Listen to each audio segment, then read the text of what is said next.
Hello everyone, this is 2013 Ford Explorer and I'm in the middle of replacing the front hub assembly or hub bearing you can call it.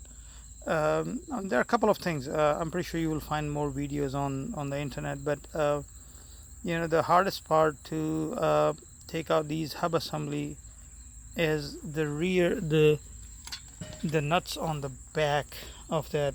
There are two here, as you can see, one right here and two at the bottom.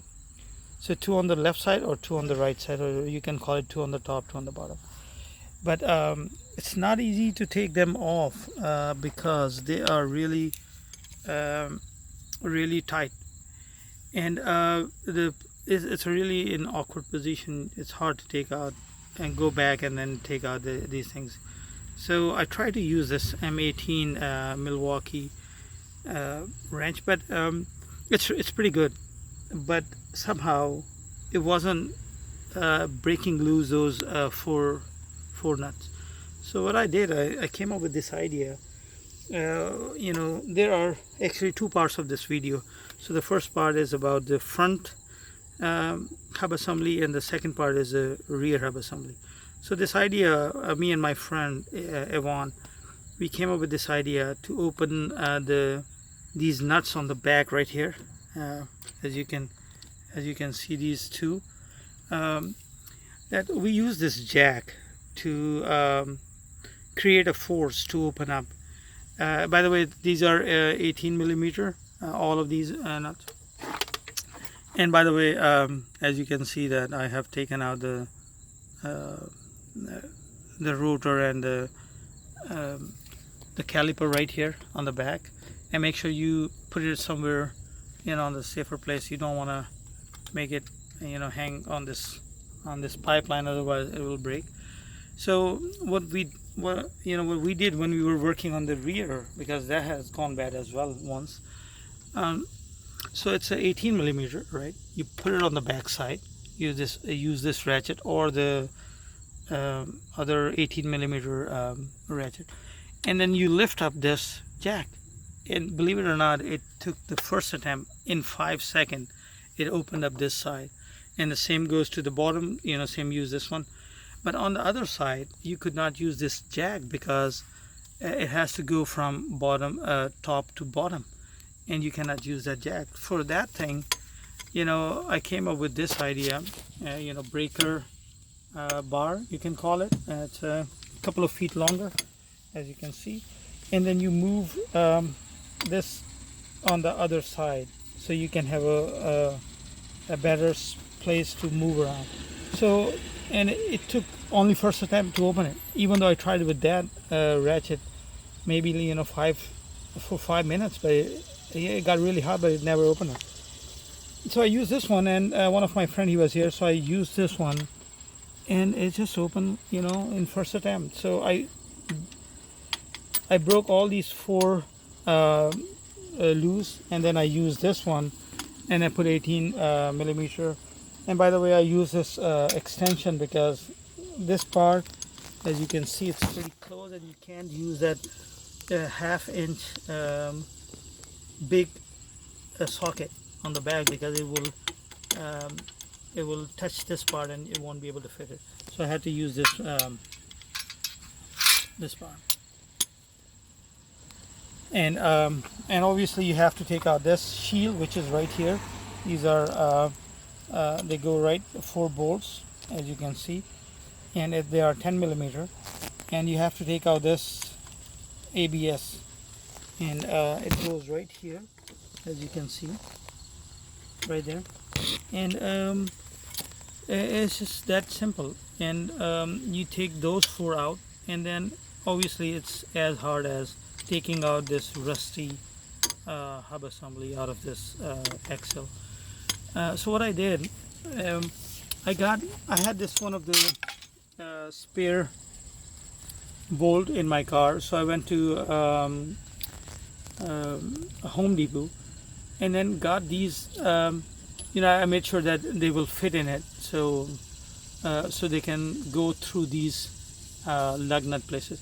So what I did, I actually take out all those lug nuts from here, and as you can see, they have these like teeth, so it won't come out, it won't spin or anything. They fit, so you have to take them out, hit it, and there's a place right here where they come out of, right here. There's no other place you can take these things out. You have to align, make sure that you align these holes. First you make all those loose, and then you just spin it and then keep taking out from this side. This is the only place you'll be able to take it out. As you can see that they made a room to take these things out in case if you break it or something. But you won't be able to spin it because the other side of the wheel, it's intact with the ground, so it won't be able to move or spin. So what I did, I use this jack and then open up on the other side. Pull up on the other side, lift up, and then you can spin. As long as both wheels are in the air, you will be able to spin it. So this is how first I made all these loose, and then take out from here all of them, so I can use my this thing. And make sure when you guys use this, you have to use, in some assembly you might, or in some models you won't find the back support, so you will have to get as much angle you can use, so it will come out. So in my case, first time I used over here and one here and one over here, so it was like kind of triangle. And believe it or not, I did not have to use my hammer to take this one out. As you can see, I never used the hammer on this one. What I did, I actually put let me explain it. So what I did, I put nut over here and then bolt on the other side, and then force to in the opposite direction. So once you try to force it, or use that 18 M18, and what I did, I could use one of this, just put it like, grab it over here, or there was a 19 millimeter socket, so I put one 19 millimeter socket here, and they just use that impact wrench. And in my first attempt, when I had this one over here, it came out loose, and then I went in a in a star angle. So I went here, it opened up, and then I used the other one, and then I moved around, and then look at this, and it just came out without any problem. Look at this, it's already been taken out, and it took me altogether like 35 minutes to take out all this stuff, after obviously taking out the brake calipers and the rotor. It took me only 35 minutes to take out all these bolts on the back and this one. No issue at all by using all this. So the first, if you have any question or concern, you can comment.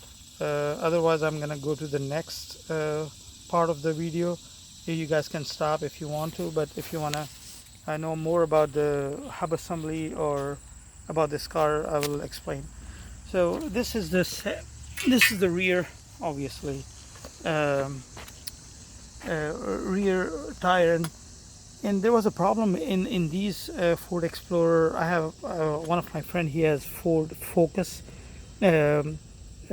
Ford Taurus, and they have the same issue that these hub assembly, they used to go bad. It used to make it used to go really hot, and you can smell the burning brake pads, and this is how I figured it out, that these are going bad. First I thought it might be I might hit the curb or something, but no.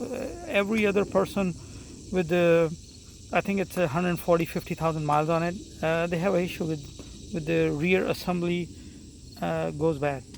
So what I did actually, on this side I got a Motorcraft hub assembly or bearing twice. So this is my third assembly. First the factory install, and then two more on this side.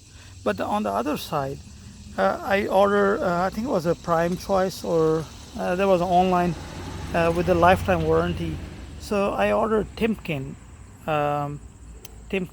hub assembly, and believe it or not, it's been 265,000 miles on it. So the other side went bad only once, this side went bad twice already, and this one was replaced by the motor cap, the other one was replaced by the Timken, and it never went bad, the other side. And this one went bad twice already. So just want to make sure that you guys know that there's a problem, and it's harder to replace the rear hub assembly than the front, because you cannot move these right or left. So what you would do, you would have to lift this backside a little higher so you can use this breaker bar easily to use that leverage to open up. And that's the only way, unless you have you're working in a mechanic shop, you lift up all the way to your chest height and you can open up pretty good. But in my case, as you can see, it's sitting on the floor. That's the easy way to open up that without wasting the time. So if you guys like it, please subscribe and like the video. And also I want to mention one more thing, that as you can see, this is not on the solid ground, so I had an extra jack over there, and then two on the front. So make sure when you guys are working on it, safety first, as you can see. And since this one wasn't on the solid ground, so I used this wooden plate over there. And make sure that, as you could see, that on the back side there are since my driveway is going back, it's a slope on the back side, so I use these on both sides. But in some cases your driveway might be flat, so you want to use this one on both sides. If you have two sets, you can use on both tires. Otherwise, safety first, it's really important. Okay guys, thanks for watching, and make sure you guys like and subscribe. Thanks, bye.